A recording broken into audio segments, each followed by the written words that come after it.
Sir আপনি? আসসালামু আলাইকুম স্যার। মাহিরা বসো। আমি এখানে তোমার বাসায় তোমার স্যার কিংবা বস হিসেবে আসিনি, আমি এসেছি রায়ানের বাবা হিসেবে।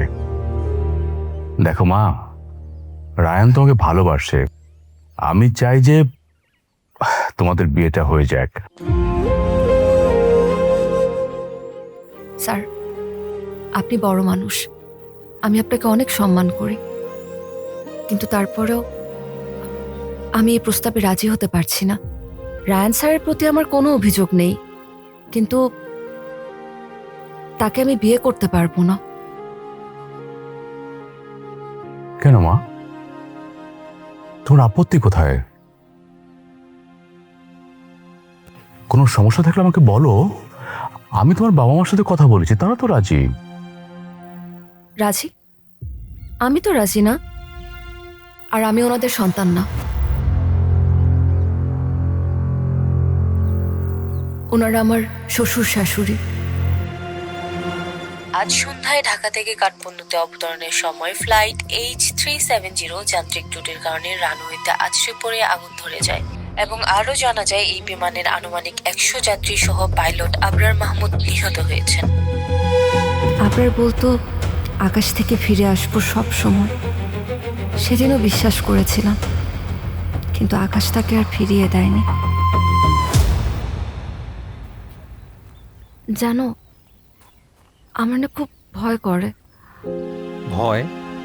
কিসের ভয়? তোমাকে হারানোর ভয়। আমি তোমাকে রেখে কোথায় যাচ্ছি যে তুমি ভয় পাচ্ছ? তুমি শুধু শুধু আমাকে হারানোর ভয় পাও। আমি তোমাকে রেখে কোথাও যাব না। আমি তোমাকে অনেক বেশি ভালোবাসি। কিন্তু তোমার ফ্যামিলির মানুষজনকে মেনে নিবে? আমার এই দুনিয়াতে কেউ নেই, এতিম একটা মেয়ে আমি। তোমার ফ্যামিলি কেন আমার সাথে তোমাকে বিয়ে দিতে রাজি হবে?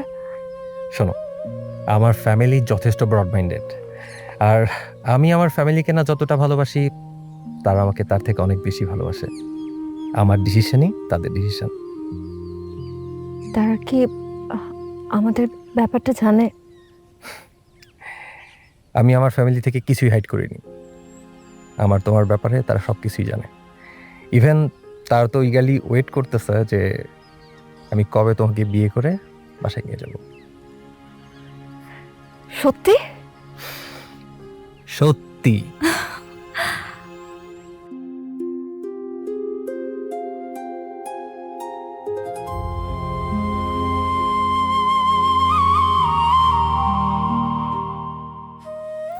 মানুষ বলে সময় সব ভোলায়, কিন্তু আমার সময় সেদিনই থেমে গেছে।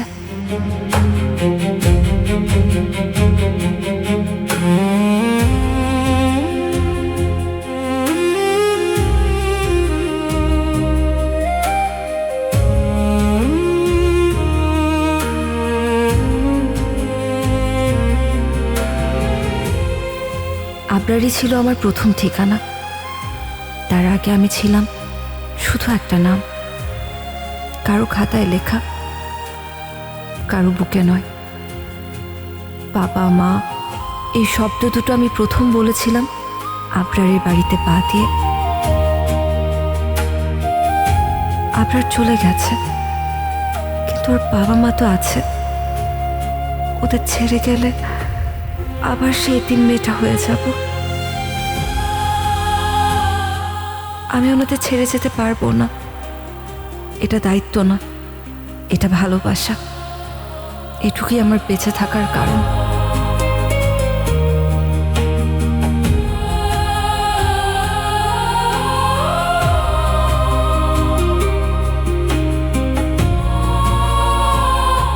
হ্যালো সুমি। জি আসসালামু আলাইকুম আঙ্কেল। ওয়ালাইকুম আসসালাম। মাগো, আমি তো কিছু বুঝতে পারছি না। কেন আঙ্কেল, কোনো প্রবলেম হয়েছে? মাহিরা তো এ কয়দিন কিছুই খাচ্ছে না, খাওয়া দাওয়া সব ছেড়ে দিয়ে সারাদিন বিষণ্ণ হয়ে এক দৃষ্টিতে তাকিয়ে থাকে। আঙ্কেল, এত বড় একটা দুর্ঘটনার পর তেমন হওয়াটাই স্বাভাবিক। আপনি কোনো চিন্তা করবেন না, ও আস্তে আস্তে ঠিক হয়ে যাবে। না না, এভাবে এভাবে চলতে থাকলে ওকে বাঁচানো যাবে না মা।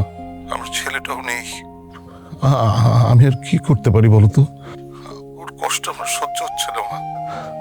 আচ্ছা, একটা কাজ করা যায়, কি কাজ? ওকে তুমি কয়েকদিনের জন্য তোমার কাছে নিয়ে যাও। এতে মেয়েটার কেউ তো আর নাই, বন্ধু বলতে আছো তুমি একমাত্র। তোমার ওখানে যদি কিছুদিন ঘুরে আসা, হয়তো একটু স্বাভাবিক হতে পারবে সে। ঠিক আছে আঙ্কেল, আপনি কোনো চিন্তা করবেন না। আমি তাহলে আগামীকালই আসি। আগামীকাল তো শুক্রবার, আমি এসে ওকে নিয়ে যাব। আপনি কোনো টেনশন করবেন না আঙ্কেল। ঠিক আছে।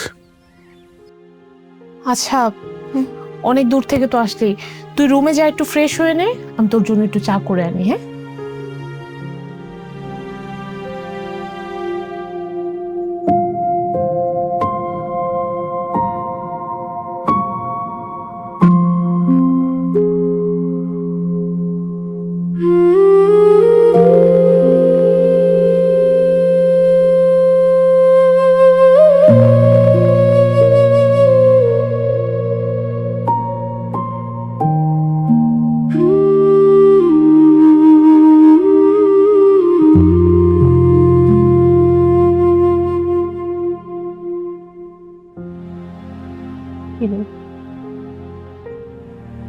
এইভাবে আর কতদিন? আমি জানি তোর সাথে একটা দুর্ঘটনা ঘটে গিয়েছে, কিন্তু তোকে তো মুভ অন করতে হবে। আচ্ছা, আমি বলি কি, তুই একটা জব কর, দেখবি যে কাজের মধ্যে থাকলে আস্তে আস্তে সবকিছু স্বাভাবিক হয়ে যাবে। আমার একটা ফ্রেন্ড আছে, ওখানে জবের সার্কুলার চলছে, তুই বললে আমি তোর ব্যাপারে কথা বলতে পারি। আমি কি কথা বলবো তোর জন্য?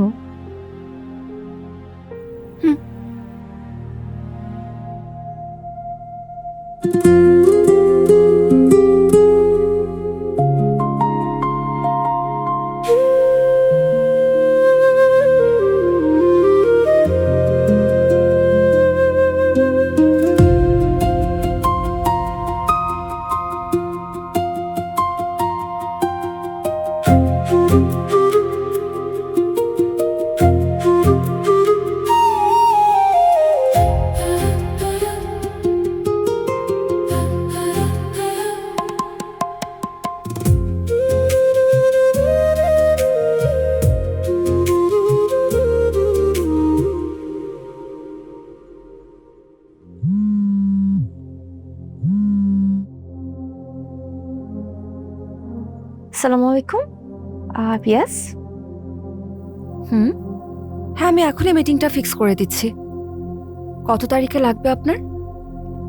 ডিরেক্টলি স্যারের সাথে? ওকে। জি, ওকে। Good night. আজকাল তো আপনার পাত্তাই পাওয়া যাচ্ছে না একদম। সারাদিন অফিস করে এসে বাসায় অফিসের কাজ না?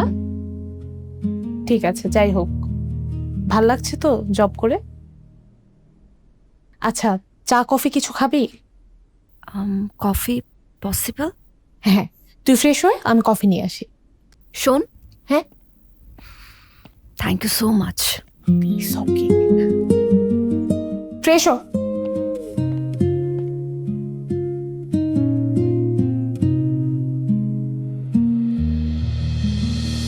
দুটি চোখ যেন রোজ স্বপ্ন দেখে, হয়ে চুপ যেন খুব জড়িয়ে রাখে।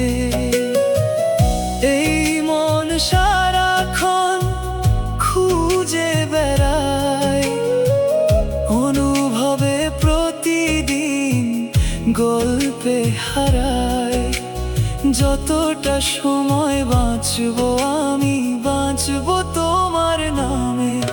জানি না কি যে মায়া আছে তোমার প্রেমে, দেখলে মুখটা তোমার পৃথিবী যায় যে থেমে।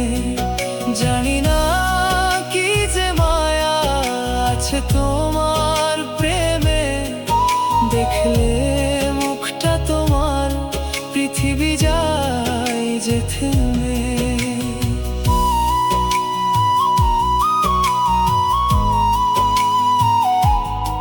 পৃথিবী যায় যে থেমে,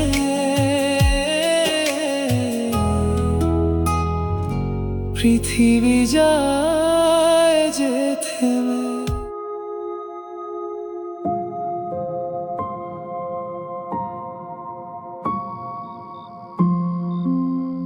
মাহিরা, তুমি কিন্তু বদলে যাচ্ছ। আচ্ছা, তুমি কি রায়ানের প্রেমে পড়েছো? না আবরার, আমি শুধু তোমাকেই ভালোবাসি। কিন্তু আমি তো নেই, আমি আছি শুধু তোমার স্মৃতিতে। আর রায়ান, রায়ান তোমার কাছে, তোমার সামনে আছে, ও তোমাকে সম্মান করে। না, তুমি আমাকে একটা পরিবার দিয়েছো, আমার মতো একটা এতিমের হাত ধরে।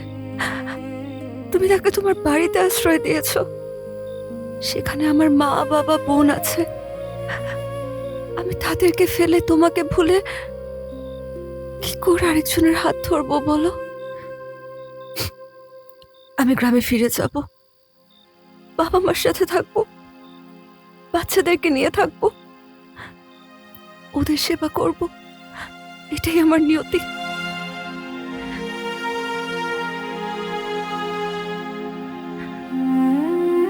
আবরার,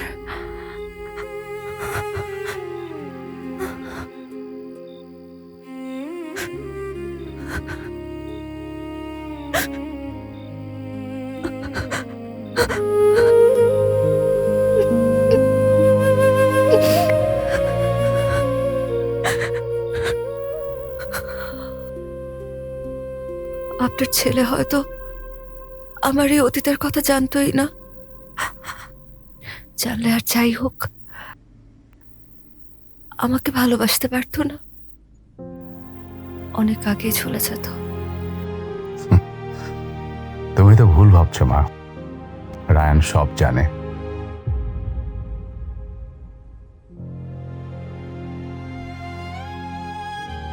তোমার অতীতের প্রতিটা ক্ষত, তোমার অতীতের প্রতিটা কান্নার গল্প রায়ান জেনেই তোমার কাছে এসেছিল। ও তোমাকে জানতে দেয়নি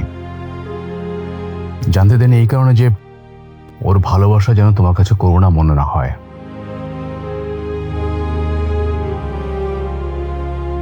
চাইনি ওর সামনে দাঁড়াতে গিয়ে তুমি তোমার অতীতকে বোঝা মনে করো। ও চেয়েছে তুমি যেন আবার নতুন করে তোমার জীবনটাকে ধরতে পারো মাথা উঁচু করে। এত বড় কোম্পানির হিসাব যে মানুষ মেলাতে পারে, সে কি নিজের ছেলের জীবনে হিসাব না মিলিয়ে পাঠায়?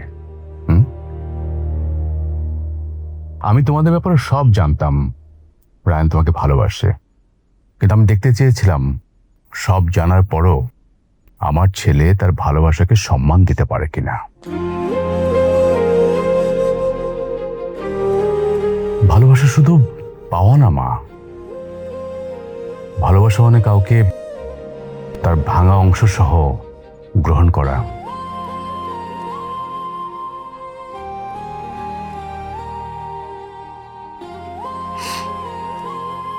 মারে, রায়হানকে যেদিন আমি প্রথম দেখেছিলাম না, হুট করে মনে হলো যে আমার হারিয়ে যাওয়া ছেলেটা আমার ফিরে এসেছে। ও সেই মায়া ভরা মা বলে যখন ডাকলো বিশ্বাস কর, আমার ভিতরটা কেমন এক নিমিষে একদম শীতল হয়ে গেল রে। আমি বুঝতে পারবো না, যার সন্তান হারানি সে বুঝবে না যে সন্তান হারানোর যে কষ্ট। থেকে থেকে খাচ্ছিল ওর একটা হাসিতেই সেই কষ্টগুলো নিমিষে মিলে গিয়েছিল। বিশ্বাস কর, যার ছেলে হারানি সে কখনো বুঝবে না যে এই কষ্টটা কত কঠিন। রায়ান তো শুধু তোকে ভালোবাসে নাই রে মা, আমাদের এই একা হয়ে যাওয়া পরিবারটাকে ভালোবেসে ফেলেছি। মাগো, তোমাকে তো কখনো আমরা ছেলের বউ হিসেবে দেখিনি। নিজের সন্তানের মতো তোমাকে আমরা এই বুকে আগলে রেখেছি।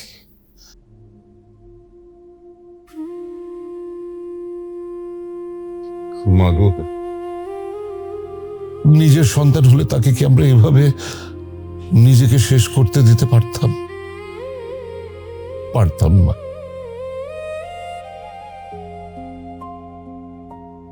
এভাবে চার দেয়ালের মধ্যে জীবন্ত লাশ হয়ে তুমি তিলে তিলে শেষ হয়ে যাচ্ছ মা, এটা আমরা সহ্য করতে পারছি না।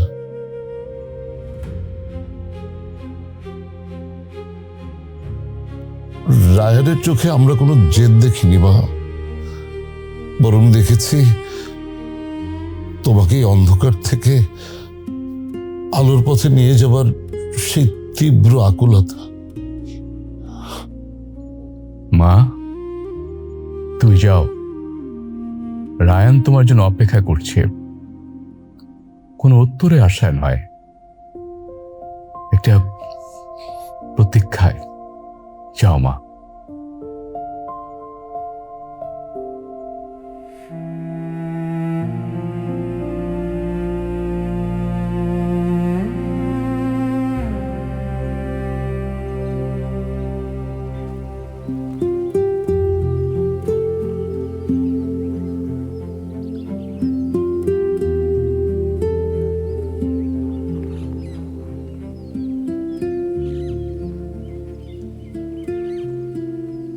আমি জানতাম না মেঘের আড়ালে এত সুন্দর রোদ লুকিয়ে থাকে। তোমার ভালোবাসা সেই রোদ যা আমার অন্ধকার আকাশকে রাঙিয়ে দিয়েছে। তাই আজ আমিও চাই এক পশলা বৃষ্টিতে কারো আপনজন হয়ে একসাথে ভিজতে।